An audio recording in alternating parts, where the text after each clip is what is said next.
I did a critical discourse analysis paper a few years ago, called something, I like my long title.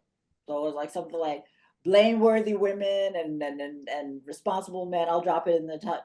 But one of the things that I'd like to think, and I want to be clear, I'm not saying I did it or I did it well, but I really like this paper because one of the things that I tried to do was really contextualize what the Black men were. So this was a group of, these were interviews and focus groups with, these were young Black heterosexual men.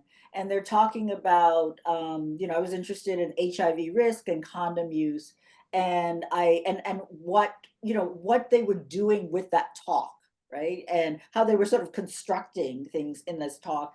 And in terms of context, I was really, one of the things that I was so focused on in that paper is I wanted to make sure that I was not piling on in terms of stereotypes. There's so many negative stereotypes about Black men and sexuality, and I did not want to do that. And so one of the things that I ended up doing at one part of the paper, I think was in the discussion, I talked to, because the men kept saying things about, if a woman doesn't mention a condom the first time we have sex, then I know she, basically they were blaming the women, very, very little responsibility, taking very little responsibility for condom use.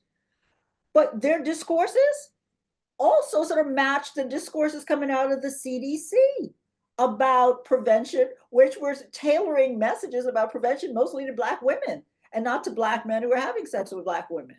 And so that was a way I sort of contextualized, how sort of this larger context sort of shapes what people say